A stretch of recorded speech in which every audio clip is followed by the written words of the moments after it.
Olá, sétimo ano, bom dia. Vamos dar prosseguimento à nossa aula. Semana passada nós começamos a falar do capítulo sobre as cidades, né?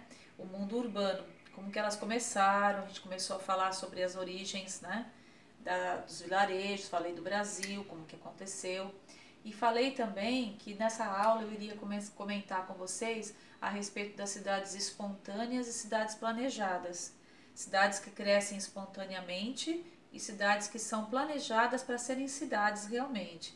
No Brasil, começou a ter, desde a época da colonização, cidades espontâneas. Eles chegavam pelo litoral e eles começavam a formar vilas, vilarejos, né? E daí partiam para as cidades. Elas cresciam, iam trazendo pessoas, ia aumentando a população, ia aumentando o número de pessoas e aumentando os vilarejos até se transformar em cidades. Eles chegavam aqui, como eles tinham o intuito de catequizar índios e tudo mais, trazer a religião para cá, a primeira coisa que eles erguiam quando chegavam era uma igreja. E aí depois, em volta dessa igreja, é que a cidade se formava. Então a tradição do Brasil colonial persiste até hoje.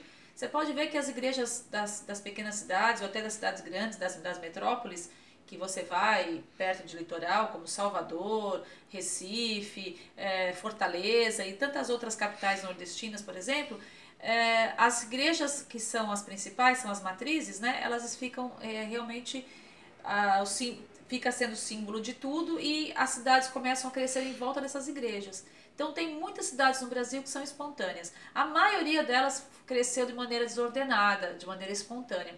E as que foram planejadas com projetos urbanísticos. Então nós temos arquitetos que têm especialidade em urbanização, são os urbanistas. Eles fazem a Universidade de Arquitetura e depois se especializam em urbanização. Esses daí são os que planejam as cidades. Eles colocam as cidades divididas em bairros residenciais, bairros comerciais, bairros turísticos, bairros universitários. Então eles dividem as cidades. E aí eles colocam as ruas retilíneas, com cruzamentos específicos, tudo certinho. Né? Onde vai ser a área de jardim, canteiros, né? Enfim. Mas mesmo assim, a gente tem algumas cidades no mundo que, embora tenham sido planejadas, elas continuam sendo muito grandes. Por exemplo, eu trouxe um exemplo aqui da China.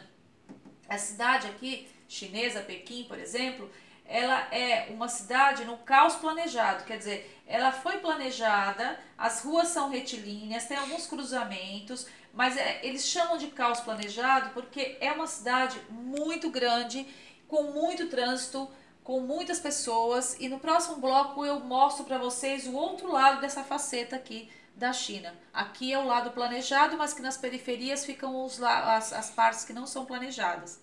Beleza?